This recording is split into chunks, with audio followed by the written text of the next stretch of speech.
So dear students, आज हम discuss करने जा रहे हैं अपने फर्स्ट सेमेस्टर के सेशन को, जो कि हमारे एमसीक्यूज का सेशन है पास्ट पेपर्स का लम्स यूनिवर्सिटी जामशोरो के बीएसएन के लिए। तो बीएसएन का जो फर्स्ट सेमेस्टर में जो हमारे पास एमसीक्यूज हैं, तो आज हम डिस्कस करेंगे एनाटॉमी एंड फिजियोलॉजी 1 के एमसीक्यूज को। सो डियर स्टूडेंट्स, एपी के जितने भी एमसीक्यूज बार बार जो पेपर में रिपीट हो रहे थे, वो एमसीक्यूज आज हम पढ़ेंगे। आप ज़रूर इस वीडियो को एंड तक लाजमी देखिएगा कि हम जितने भी एमसीक्यूज इस वीडियो में, इस लेक्चर में जो है वो कवर करेंगे, वो सारे एमसीक्यूज बहुत ज़्यादा इम्पोर्टेंस रखती हैं आपके एग्जाम्स के लिए। और यहाँ पर हम वो एमसीक्यूज मार्क भी करेंगे जो हमारे अपने खुद के एग्जाम्स में आए थे, जो एनाटॉमी एंड फिजियोलॉजी 1 में। सो स्टूडेंट्स, ये जो एमसीक्यूज हमारे पास पास पेपर्स लम्स के हैं, जितने भी एमसीक्यूज आते हैं, चाहे 2020 का हो, 21 का, 22 या 23 के एमसीक्यू पेपर हुए हैं, उन सब में एमसीक्यूज यहीं से ही रिपीट हुए थे। ठीक है जी स्टूडेंट्स, तो आज हम स्टार्ट करेंगे आज क्वेश्चन नंबर 1 को। देखते हैं कि एपी का क्वेश्चन नंबर 1 हमसे क्या पूछना चाह रहा है। तो क्वेश्चन नंबर 1 है हमारे पास कि there are 4 heart sounds. Obviously there are 4 hard sounds. The second sound dub is produced by, कह रहे हैं कि हर्ट के 4 साउंड होते हैं, लुब डुब और 2 दूसरे एम के साउंड होते हैं। तो दूसरा साउंड कह रहा है कि डूबीज प्रोड्यूस कब होता है। सो द स्टूडेंट्स, वो होता है हमारे due to the closure of the aortic and pulmonary valve. किस वजह से होता है? जब एओर्टिक और पल्मोनरी वाल्व क्लोज होते हैं तभी डुब की आवाज निकलती है। 2 साउंड होते हैं, लुब और डुब। लुब को हम कहते हैं S1, डुब को कहते हैं S2।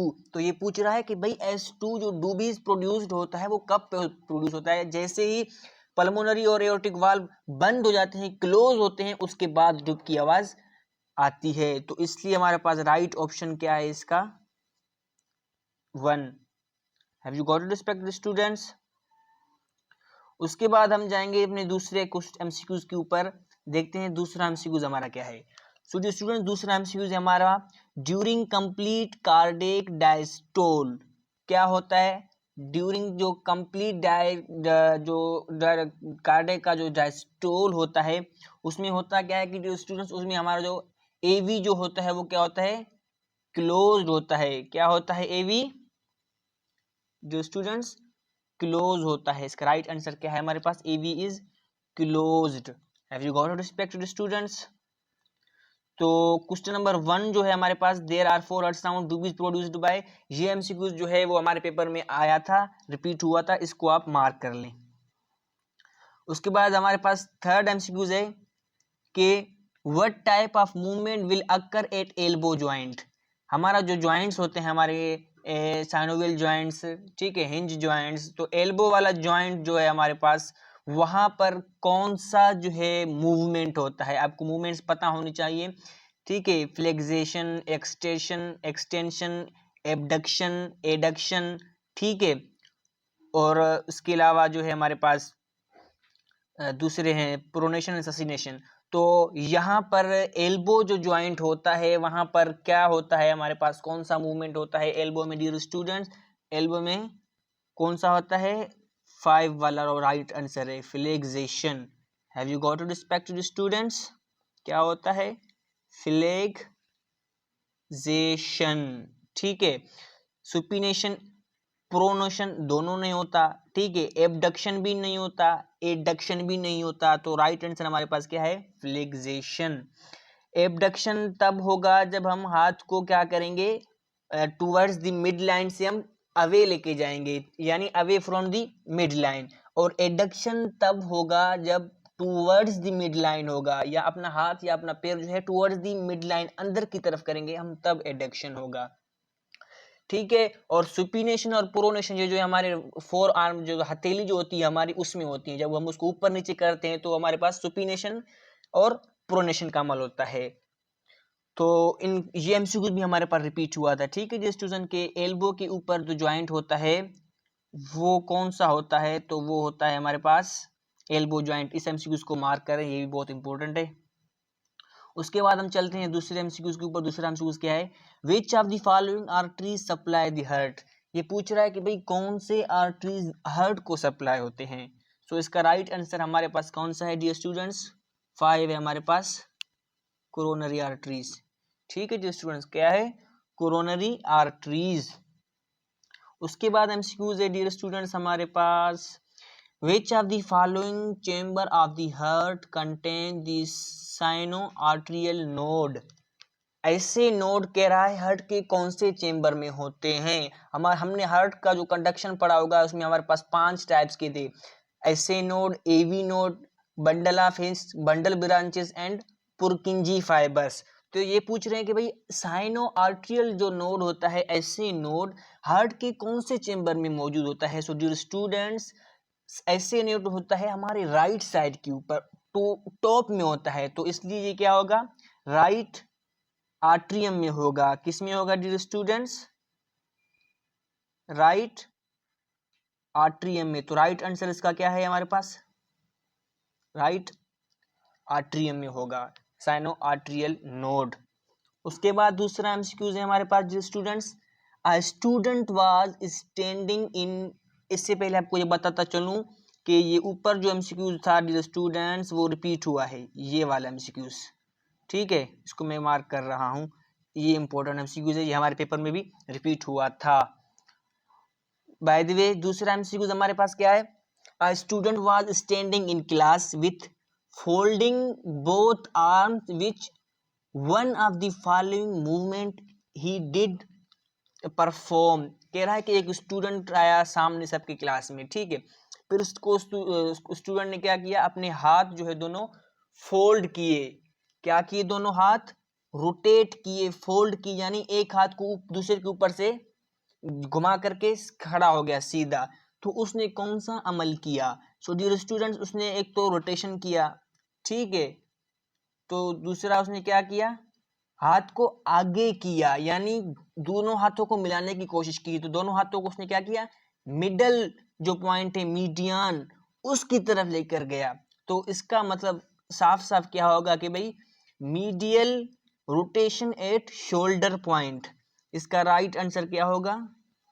Median rotation eight shoulder point. ये बहुत ज्यादा इंपॉर्टेंट एमसीक्यूज है, ठीक है। ठीक है जी स्टूडेंट्स, इसे भी आप मार्क कर लीजिए।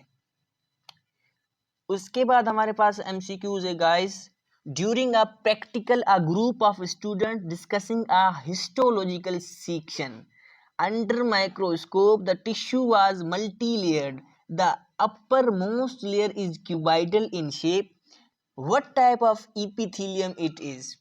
ये इंपॉर्टेंट भी बहुत, एमसीक्यू भी बहुत ज्यादा इंपॉर्टेंट एमसीक्यूज है और मजे के एमसीक्यूज है। ये किसकी बात कर रहा है भाई? इपिथेलियल टिश्यूज की बात कर रहा है। तो अपर मोस्ट लेयर जो है हमारा स्किन का, वहां पर क्या होता है कि भाई क्यूबाइडल इन शेप उसको मौजूद मिले टिश्यूज। तो ये पूछना चाह रहा है कि भाई मल्टी लेयर क्यूबाइडल शेप थे, वो टिश्यूज किस टाइप के थे, किस कौन से टिश्यूज थे। तो ऑब्वियसली जब इसने बात ही क्यूबाइडल की है तो इसका राइट आंसर क्या होगा कि भाई क्यूबाइडल, क्या चीज? क्यूबाइडल इपिथेलियम होगा इसमें, यस, स्ट्रेटिफाइड क्यूबाइडल इपिथेलियम। क्या है dear students? Stratified cuboidal epithelium.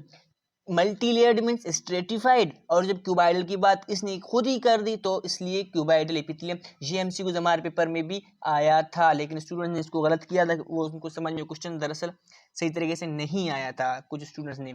तो इसलिए आप इसको जहन नशीन कर लें कि भाई क्यूबाइडल इसने खुद बोल दिया तो मल्टीलेयर स्ट्रेटिफाइड, तो इसलिए क्यूबाइडल एपिथेलियम।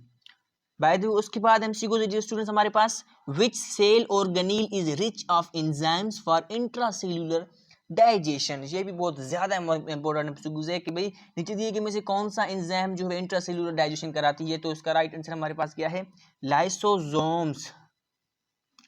ये लाइसोसोम्स ये स्टूडेंट जो होता है कि इंट्रासेल्यूलर डाइजेशन वगैरह करने में, चीज़ों को तोड़ फोड़ करने में क्या करता है, डिग्रेडेशन करने में हेल्प करती है बॉडी को। उसके बाद ये स्टूडेंट्स हमारे पास एमसीक्यूज है, knee joint is a type of. बहुत सिंपल एमसीक्यूज है। नी जॉइंट कह रहा है कि भाई कौन सा जॉइंट है, हमारा जो गोडे में जो जॉइंट होता है वो कौन सा जॉइंट होता है? साइनोवियल जॉइंट है। कौन सा है स्टूडेंट्स? Synovial joint. क्योंकि वो इजीली मूव होता है, उसमें ज़्यादा फ्रिक्शन नहीं होता, साइनोवियल फ्लूइड होता है उसमें, तो इसलिए वो साइनोवियल जॉइंट है। उसके बाद एमसीक्यूज है गाइस हमारे पास, colour of the skin due to the presence of melanin. आपने सुना होगा कि भी मेलानिन प्रोड्यूस होता है, तो कलर स्किन का क्या होता है, मेलानिन की वजह से, तो इसलिए इसका राइट आंसर क्या होगा, मेलानोसाइट्स। क्या होगा गाइस, मेलानोसाइट्स। दूसरा जो इसका राइट आंसर सही है, melanocyte. Have you got it. उसके बाद ये स्टूडेंट्स हमारे पास बहुत अच्छा और प्यारा एमसीक्यूज है, पे long term control of blood pressure involves regulation of blood volume by the kidneys and.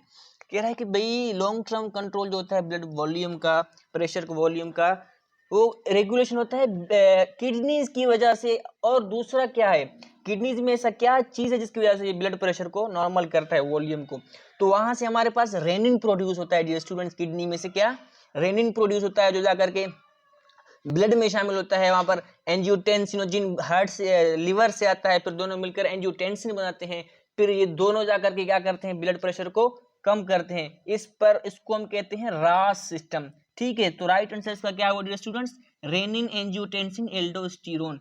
ये बहुत ही मजेदार टॉपिक है, हर मेडिकल स्टूडेंट का ये प्यारा टॉपिक होता है। तो इस पर एक बेहतरीन सा वीडियो जो है मैंने अपलोड कर दिया है कि रास सिस्टम के ऊपर हवाले से, आप उसको देख सकते हैं चैनल के ऊपर कि क्या होता है ये रास सिस्टम। वैसे भी आपको पढ़ना पड़ेगा एनाटॉमी 2 में इसको। तो डियर स्टूडेंट उसके बाद एमसीक्यूज हमारे पास, failure of the red blood cells to carry enough oxygen is called. तो इसका ऑब्वियसली क्या होगा, जब ब्लड में ऑक्सीजन की कमी होगी, इनफ ऑक्सीजन इज कॉल्ड। ठीक है, failure of the red blood cells to carry enough oxygen is called hypoxia. ठीक है, जब ब्लड में ऑक्सीजन का लेवल कम होगा तो उसको हम कहेंगे हाइपोक्सिया। और जब आरबीसीज कम होंगी जिसकी वजह से ऑक्सीजन कम होगा, तो आरबीसीज की कमी की वजह से यानी ब्लड की कमी की वजह से उसको हम कहेंगे एनीमिया। क्वेश्चन आपको घुमा रहा है डियर स्टूडेंट्स, क्वेश्चन को समझने की कोशिश करें। आप सब को क्या लग रहा होगा कि हाइपोक्सिया यानी ऑक्सीजन की कमी, लेकिन ये कह रहा है कि भाई failure of red blood cells, RBCs की कमी यानी ब्लड की कमी, तो इसलिए anaemia. Have you got it guys, good. So उसके बाद स्टूडेंट्स हमारे पास एमसीक्यूज है, the cells form the myelin sheath in the central nervous system are. हमारे जो सपोर्टिंग जो सेल्स होते हैं वो सेंट्रल नर्वस सिस्टम के अलग होते हैं डियर स्टूडेंट्स, और उसके अलावा पेरिफेरल नर्वस सिस्टम के अलग होते हैं। ये हमसे पूछ रहा है कि भाई सेंट्रल नर्वस सिस्टम की माइलिन शीट्स कौन से होते हैं। तो dear students central nervous system के माइलिन शीट्स हमारे पास कौन से होते हैं, ओलिगोडेंड्राइट्स। ओलिगोडेंड्राइट्स देखना है इनमें, यस, दूसरे नंबर पे ऑप्शन है हमारा ओलिगोडेंड्राइट्स। तो इसका राइट आंसर क्या है डियर स्टूडेंट्स, ओलिगोडेंड्राइट्स। ये एमसीक्यूज हमारे पास रिपीट हुआ था, इसके साथ साथ एक और एमसीक्यूज रिपीट हुआ था कि भाई विच सेल माइलिन शीट जो फॉर्माता है पेरिफेरल नर्वस सिस्टम का, वो कौन सा होता है। तो गाइस वो होता है हमारे पास कौन सा, शिवान सेल्स। क्या होता है डियर स्टूडेंट्स, शिवान सेल्स। क्या करते हैं ये शिवान सेल्स, ये शिवान सेल्स जो बनाते हैं हमारे जो पेरिफेरल नर्वस सिस्टम होता है उसके को। ठीक है डियर स्टूडेंट्स। उसके बाद हमारे पास दूसरा स्टूडेंट हमारे पास एमसीक्यूज है, क्या है, blood group A B people make neither anti A nor anti B antibodies, they are sometimes known as.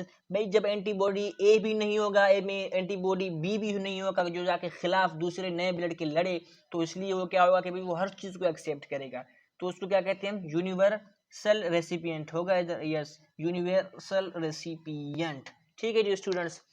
उसके बाद एमसीक्यूज हमारे पास, थोड़ा जल्दी जल्दी करेंगे क्योंकि टाइम ज्यादा लग रहा है। तो डियर स्टूडेंट दूसरा एमसीक्यूज है हमारे पास कि a body is divided into two anterior and posterior halves, यानी उसको बीच से बिल्कुल काट दो बॉडी को, या तलवार से या किसी चीज से काट करके इमेजिनरी लाइन करना कोशिश करते हैं, तो उसको राइट अलग करे, इसका हिस्सा लेफ्ट वाला नहीं बल्कि आगे वाला अलग करे, पीछे वाला अलग करे, तो उसको हम क्या कहते हैं, कोरोनर प्लेन। हम इमेजिनरी करते हैं ना, कोरोनरी प्लेन, तो इसलिए इसका राइट ऑप्शन हमारे पास क्या होगा, कोरोनल प्लेन है, यस सर, हाँ है, तो उसको कहते हैं हम कोरोनल प्लेन 5 पर हमारे पास। ठीक है गाइस। और दूसरा हमारे पास होता है हॉरिजेंटल प्लेन, यानी हॉरिजेंटल प्लेन बॉडी को दो हिस्से में तकसीम करना, ऊपर और नीचे वाले में। ठीक है जी स्टूडेंट्स। उसके बाद हमारे पास दूसरा एमसीक्यूज है गाइस कि नेमोटिक बोन्स प्रेजेंट इन दी, ये तो ज़्यादातर बर्ड्स में होते हैं लेकिन इंसानों में भी मौजूद होते हैं। ये वो बोन्स होते हैं जहाँ पर हमारे पास मतलब एक खड्डा वगैरह जैसे किसी टाइप का ना बना होता है, मतलब कोई चीज़, मतलब ऐसी जो हवा जिसमें बोनी टाइप का, मतलब जिसमें कोई कैविटी वगैरह हो बोन के अंदर ना, एयर फिल्ड कैविटी हो गया या इसके अलावा फिल, ये जो हमारे मौजूद होते हैं हमारे नाक के ऊपर मौजूद होते हैं, ठीक है, आंखों के नीचे। तो ये हमारे इस एमसीक्यू के हिसाब से ये मौजूद होते हैं हेड एंड नेक रीजन में, ठीक है। ये एब्डोमेन में भी नहीं होते, पेल्विस में भी नहीं होते, अपर लिम्ब में भी नहीं होते, लोअर लिम्ब में भी नहीं होते। तो इसका राइट आंसर क्या है हमारे पास 2। ये एमसीक्यू भी हमारे पास स्टूडेंट्स पेपर में आया था। उसके बाद एमसीक्यू है गाइस कि भाई oxyntic cell secrete hydrochloric acid it is necessary for, कह रहा है कि भाई ऑक्जेलिक एसिड, ये ऑक्जेलिक सेल जो होते हैं ये हाइड्रोक्लोरिक एसिड प्रोड्यूस करते हैं। ऑक्जेंटिक सेल जो होते हैं ना ये हमारे इसमें स्टमक में मौजूद होते हैं। कहाँ पर? स्टमक की जो ऊपर लेयरिंग होती है जो टिश्यूज की, उसमें ये ऑक्जेंटिक सेल्स मौजूद होते हैं जो कि क्या करते हैं HCl की प्रोडक्शन करते हैं। वो इसलिए HCl की प्रोडक्शन करते हैं, HCl का काम क्या होता है? कन्वर्जन करता है पेप्सिनोजन को किसमें? पेप्सिन में। तो इसका राइट आंसर हमारे पास की conversion of the pepsinogen into pepsin. Have you got it guys? तो दूसरा एमसीक्यू है हमारे पास dear students, haemolysis is the breakdown of, ठीक है। हीमोलाइसिस किस चीज का ब्रेकडाउन होता है? तो हीमोलाइसिस आरबीसीज का, यानी रेड ब्लड सेल जब टूटते हैं तो इसको कहते हैं हीमोलाइसिस। उसके बाद एमसीक्यू है हमारे पास गाइस कि भाई in routine examination pulse can be feel, pulse हम कहाँ चेक करते हैं? आर्टरीज में करते हैं। तो उसका राइट आंसर क्या होगा भाई? आर्टरीज, क्योंकि पल्स आर्टरी पर ही सुनने में आता है, वेन पर भी नहीं आता है। एओर्टा कैपिलरीज दूसरी बात है, कैपिलरीज तो फिर भी बहुत दूर की बात रह गई, ठीक है। तो आर्टरीज पर हम कैजुअली चेक करते हैं पल्स। अगर किसी की पल्स चेक करना होगा तो आप क्या करते हैं कि रेडियल आर्टरी के ऊपर हाथ रखेंगे और वहां पर उसकी पल्स को हम फील करेंगे। उसके बाद अगर हम बात करें एमसीक्यूज की दूसरा, तो एमसीक्यूज हमारे पास स्टूडेंट्स वो है कि भाई हेमोपोसिस इज द प्रोसेस ऑफ, ठीक है, हेमोपोसिस ये प्रोसेस होता है ब्लड फॉर्मेशन की। ये होता है हमारे बोन मेरो में। कहाँ पर होता है भाई? बोन्स के अंदर, बोन मेरो में हमारा ब्लड बनता है, आरबीसीज, डब्ल्यूबीसीज, प्लेटिलेट्स, ठीक है। तो उस अमल को कहते हैं, क्या कहते हैं उसको? हेमेटोपोइसिस। यहाँ पर स्पेलिंग गलत है थोड़ा, हेमोपोइसिस लिखा हुआ है, इसको हेमेटोपोइसिस भी कहते हैं। तो ये होता है किस चीज के लिए भाई? All types of the blood cell formation, जितने भी ब्लड सेल्स हैं उन सब की फॉर्मेशन में ये काम होता है। तो इसका राइट आंसर क्या है डियर स्टूडेंट्स? क्वेश्चन नंबर, इसका राइट आंसर तीसरा है, सॉरी ये वाला, all type of the blood cell formation, ठीक है डियर स्टूडेंट्स। ये क्या करते हैं भाई? सारे ब्लड जब बन रहे होते हैं आरबीसी, इसको कहते हैं हेमाटोसिस। आरबीसी भी बनती है, डब्ल्यूबीसी भी बनती है, प्लेटलेट्स भी बनते हैं इस अमल में। उसके बाद जो स्टूडेंट्स एमसीक्यूज हमारे पास, plasma normally constituted at, blood के हमने पोर्शंस पर आए थे ना जिसको 3 हिस्सों में तकसीम किया हुआ था, किसमें? प्लाज्मा में, आरबीसीज में, डब्ल्यूबीसीज में, और कुछ उसका जो था हमारे पास क्या था? प्लेटलेट्स का। तो ये एमसीक्यूज भी बहुत इंपॉर्टेंट है, ये एमसीक्यूज भी आया था। तो यहाँ पर प्लाज्मा जो ब्लड में मौजूद होता है वो 55% मौजूद होता है, ठीक है स्टूडेंट्स। प्लाज्मा कितना होता है ब्लड में? 55%। उसके बाद जो 45% रहती है उनमें से फिर 43.5% जो होता है हमारे पास क्या होता है? आरबीसीज होते हैं, ठीक है। और 1% इसमें से जो है वो डब्ल्यूबीसी होते हैं, 0.5 या 8% जो हमारे पास प्लेटलेट्स होते हैं, ठीक है डियर स्टूडेंट्स। ये एमसीक्यू भी बहुत इंपॉर्टेंट है, इसको भी आप मार्क कर ले, ये भी पेपर में हमारे में आया था। उसके बाद गाइस एमसीक्यूज है हमारे पास कि भाई normally which node sets the heart rate at is called pacemaker. मैंने बताया था ना आपको 5 चीजें होती हैं हार्ट में, इसको हम कहते हैं भाई हार्ट की जो कंडक्शन सिस्टम होता है, SA node, AV node, bundle of His, bundle branches, Purkinje fibres, ठीक है। तो पेस मेकर हार्ट का जो कहते हैं डियर स्टूडेंट्स वो कहते हैं एसए नोड को। किसको कहते हैं डियर स्टूडेंट्स? एसए नोड को, जिसको हम कहते हैं साइनो आर्ट्रियल नोड। पहला जो करंट निकलता है हार्ट के अंदर कंडक्शन में वो एसए नोड से स्टार्ट होता है, तो इसलिए इसको पेस मेकर भी कहते हैं। उसके बाद एमसीक्यूज है डियर स्टूडेंट हमारे पास, a girl move the forearm at the radio ulnar joint. उसका जो उल्नर जो ज्वाइंट होता है उसके आगे क्या करता है? वो मूव करता है फोर आर्म यानी अपनी हथेली को। What type of movement she performed? याद करो, ये एमसीक्यूज मैंने ऊपर रिपीट किया हुआ था कि भाई जब हम दूसरा हम फ्लेक्सेशन का पढ़ रहे थे एमसीक्यूज की, भाई एल्बो में कौन सा मूवमेंट होता है, मैंने कहा था कि फ्लेक्सेशन, ठीक है। तो उसके साथ साथ मैंने कुछ और भी आपको कहा था, क्या कहा था, अब आप उसको देखें कि मैंने क्या कहा था, वहीं मैंने इसका आंसर दे दिया था। तो जिसको इसका आंसर आ रहा हो तो वो कमेंट बॉक्स में कमेंट करके अपना आंसर दे दें, ताकि मुझे भी पता चले कि भैया आप स्टूडेंट्स कितना जो है वो सिंसियर ले रहे हैं सब्जेक्ट्स को, कितना एमसीक्यूज देख रहे हैं, ठीक है जी स्टूडेंट्स। उसके बाद एमसीक्यूज है गाइस हमारे पास, एक्सटर्नल इलियक आर्टरी सप्लाई दी। एक्सटर्नल इलियक होता है इंटरनल आर्टरी, और एक्सटर्नल, ठीक है, दोनों का इलियक आर्टरीज कहते हैं। तो वो किसको सप्लाई किए जाते हैं जी स्टूडेंट्स, वो हम किसको करते हैं, एक्सटर्नल जो होते हैं हमारे इलियक आर्टरीज, वो होते हैं हमारे डियर स्टूडेंट्स लोअर लिम्स को। राइट आंसर इसका क्या है, लोअर लिम्स होगा, इधर लोअर लिम्स, यस, दूसरे नंबर पर देखें लोअर लिम्स को ये करता है। उसके बाद दोनों में एक्सटर्नल और इंटरनल मिल जाकर क्या करते हैं, फिर ये एरोटा में जाकर के मिलती हैं, उसको वेना केवा जो बड़ा होता है ना उसको बनाते हैं। उसके बाद एमसीक्यूज है गाइस हमारे पास, which of the following bone form the axial skeleton. Axial skeleton अब कौन सा बनाता है, एक्सियल स्केलेटन भी पता होगा आपको। उसके बाद दूसरा क्या था हमारे पास, एक तो एक्सियल स्केलेटल था, दूसरा था पेंडिकुलर, शायद कौन सा था।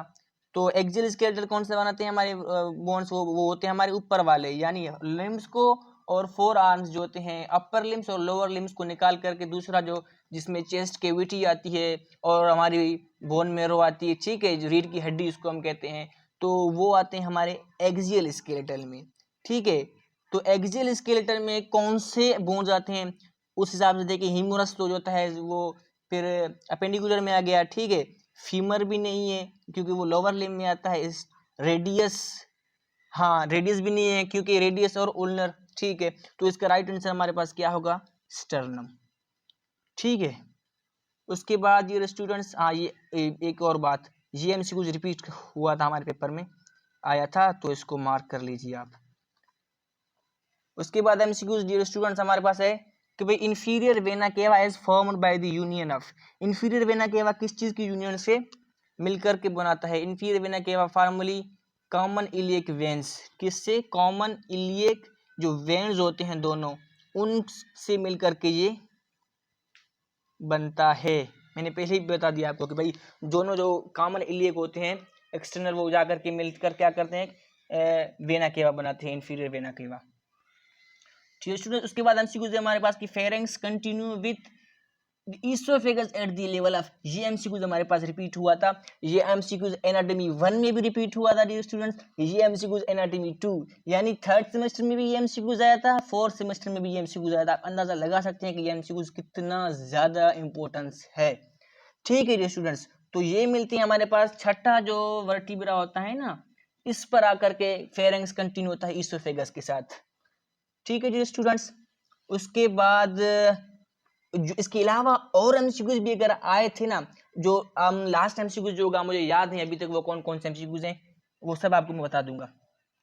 तो उसके बाद एमसीक्यूज हमारे पास dear students, the structure situated towards the median plane is called, कि भाई स्ट्रक्चर सिचुएटेड जो होता है टुवर्ड्स द मीडियन प्लेन, उसको हम क्या करते हैं भाई, यानी जो मीडियन प्लेन की साइड पर हो उसको तो हम कहते हैं फिर मीडियल पोजीशन, क्या कहते हैं स्टूडेंट्स, मीडियन की तरफ है तो उसको हम कहेंगे मीडियल पोजीशन, ठीक है स्टूडेंट्स। उसके बाद ये स्टूडेंट्स एमसीक्यूज है हमारे पास कि विच of the following is a part of small intestine, small intestine के 3 पार्ट होते हैं, ड्यूडिनम, जुजिनम, इलियम। ड्यूडिनम है इसमें, देखो जी ड्यूडिनम है, तो इसका राइट आंसर भी ड्यूडिनम ही है। उसके बाद MCQs students, ventricular systole is, ventricular systole क्या है भाई, ये वेंट्रिकुलर सिस्टोल जो होता है वो कॉन्ट्रैक्शन होती है दरअसल किसकी, वेंट्रिकल्स की। तो उसका राइट आंसर हमारे पास कॉन्ट्रैक्शन ऑफ द वेंट्रिकल्स, हाँ कॉन्ट्रैक्शन ऑफ द वेंट्रिकल्स है, तो इसका आंसर भी राइट यही है, कॉन्ट्रैक्शन ऑफ द वेंट्रिकल्स। उसके बाद ये स्टूडेंट्स एमसीक्यूज हमारे पास, स्किन इज लाइंड बाय, ये एमसीक्यूज रिपीट हुआ था, फर्स्ट सेमेस्टर में भी रिपीट हुआ, सेकंड में भी हुआ, यानी सॉरी हाँ दोनों, फर्स्ट एनाटॉमी 1 में भी एनाटॉमी 2 में भी रिपीट हुआ था। तो इसका राइट आंसर क्या होता है कि भाई pseudo stratified squamous then epithelium, क्या है, स्यूडो स्ट्रेटिफाइड स्क्वेमस इपिथीलियम, ये लेयर होती है, किस चीज की लेयर होती है, ये स्किन के ऊपर वाली लेयर होती है, उसके बाद ये स्टूडेंट्स हमारे पास एमसीक्यूज है, वो है हमारे पास कि भाई parietal cells of the stomach secreted. ठीक है, तो पाराइटल सेल्स हमने ऊपर पढ़ लिया था कि भाई वो क्या करते हैं, ये सीक्रेट करते हैं हाइड्रोक्लोरिक HCl करते हैं एंड इंट्रिंसिक फैक्टर्स जो कर क्या करते हैं पेप्सिनोजन को कन्वर्ट करते हैं किसमें, पेप्सिन में। तो इसका राइट आंसर भी यही है डियर स्टूडेंट्स 1 वाला। उसके बाद जो स्टूडेंट्स हमारे पास एमसीक्यूज है कि भाई which of the following acts as a reservoir of blood. नीचे दिए गए में रिजर्वायर ब्लड का कौन सा करता है, वेन। वेन क्यों करता है, क्योंकि वेन्स में ब्लड ज़्यादा होता है, मोस्टली अप्रोक्सीमेटली 60% जो है हमारा ब्लड जो होता है वो हमारा किस में होता है, वो वेन्स में मौजूद होता है। ठीक है डियर स्टूडेंट्स। उसके बाद अगर एमसीक्यूज की बात करें स्टूडेंट्स तो हमारे पास वो है भाई in electrocardiography ECG QRS complex represented the, इसको क्यूआरएस जो हमारे पास ईसीजी में निकला था उसको क्या करते हैं, किस चीज़ को वो शो कर रहा होता है, रिप्रेजेंट किसको कर रहा होता है, तो वो कर रहा होता है वेंट्रिकुलर डीपोलराइजेशन को। क्या कर रहा होता है स्टूडेंट्स, वेंट्रिकुलर डीपोलराइजेशन को वो क्या कर रहा होता है, रिप्रेजेंट कर रहा होता है क्यूआरएस। उसके बाद गाइज हमारे पास एमसीक्यूज है, लास्ट एमसीक्यूज डियर स्टूडेंट्स, वो है कि भाई the movement of molecules from an area of high concentration to an area of lower concentration. तो इसका राइट आंसर हमारे पास क्या है गाइज, इसका राइट आंसर हमारे पास है डिफ्यूजन।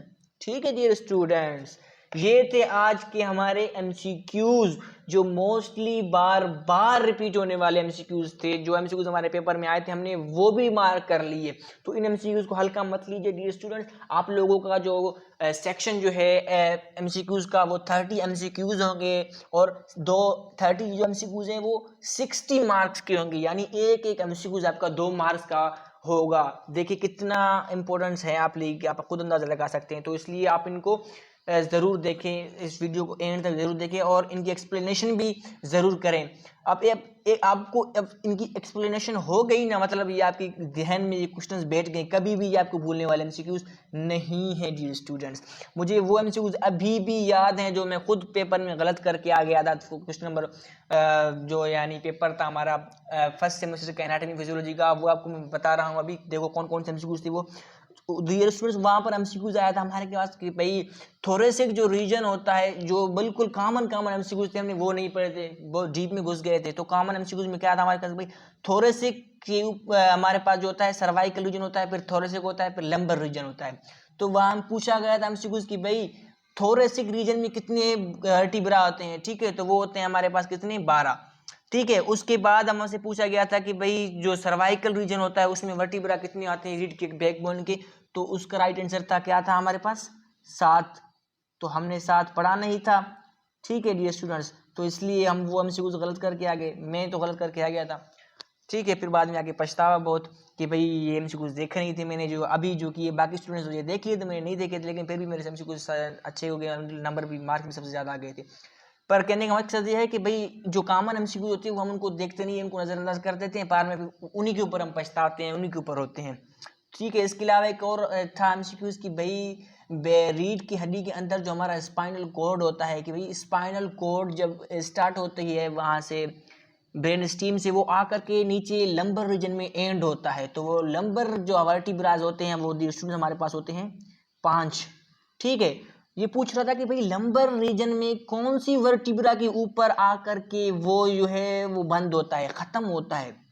तो उसका राइट आंसर था डियर स्टूडेंट्स 2 और 3 के बीच में आकर के वो ऑप्शन वर्टिब्रा खत्म होता है। तो वहां पर 3 का ऑप्शन था नहीं, 4 था, 2 था और 6 था। मैं तो खैर 4 लगा कर आ गया था, मैं ये एमसीक्यूज भी गलत कर दिया था क्योंकि मैंने पढ़ा नहीं था। तो बाद में जब पता चला वहाँ पढ़ा और यहाँ करके सर्च किया तो पता चला कि भाई ये जो बहुत आसान सवाल था लेकिन मैंने पढ़ा नहीं था। तो वर्टिब्रा आकर के खत्म होता है लंबर रीजन कौन सा, दूसरा लंबर रीजन पर। ठीक है, मेरे ख्याल में वीडियो शायद कुछ ज़्यादा ही बड़ा हो गया। तो डियर स्टूडेंट्स, जो एमसीक्यूज मेरे पेपर में आए थे, हमारे पेपर में आए थे, उनके ऊपर मैं एक अलग सा वीडियो बनाऊंगा सिर्फ एनाटॉमी फिजियोलॉजी 1, एनाटॉमी फिजियोलॉजी 2 के लिए ये इंपॉर्टेंस होगी। ये मतलब ये होगा कि भाई उनके लिए जो हमारे पेपर में एमसीक्यूज आए थे उन पर मैं एक अलग सा वीडियो बनाऊंगा, बाकी सब्जेक्ट्स के लिए नहीं। ठीक है डियर स्टूडेंट्स, तो ये थे आज के हमारे एमसीक्यूज जो बहुत ज़्यादा इंपॉर्टेंस रखते हैं आपके एग्जाम्स के लिए। उम्मीद करता हूं कि एक्सप्लेनेशन आपको समझ में आ गई होगी, और मुझसे अगर कोई गलती हो गई हो तो काइंडली कमेंट आप कर सकते हैं, बता सकते हैं सर उस चीज़ को राइट करें। ठीक है जी स्टूडेंट्स, ये थे हमारे आज फर्स्ट सेमेस्टर के एनाटॉमी फिजियोलॉजी फर्स्ट के एमसीक्यूज़। तो काइंडली मिस्टर सनाउल्लाह लेक्चर को सब्सक्राइब करना ना भूलिए, ताकि दूसरे जो सब्जेक्ट्स हैं जैसे कि बायोकेमिस्ट्री हो गई, माइक्रोबायोलॉजी, फंडामेंटल्स ऑफ नर्सिंग, इनकी एमसीक्यूज़ की नोटिफिकेशन आप तक पहुंच सके, तो इसलिए काइंडली मिस्टर सनाउल्लाह लेक्चर्स को सब्सक्राइब करना ना भूलिए। लाइक एंड शेयर भी ज़रूर कीजिए ताकि दूसरी नोटिफिकेशन आप तक पहुँच सके। और इसी तरह नर्सिंग लेक्चर्स आपके फर्स्ट सेमेस्टर के लेक्चर, सेकेंड सेमेस्टर के लेक्चर, थर्ड सेमेस्टर के सारे लेक्चर्स सीक्वेंस में पड़े हैं चैनल पर, आप उनके लिए भी चैनल को सब्सक्राइब कर सकते हैं।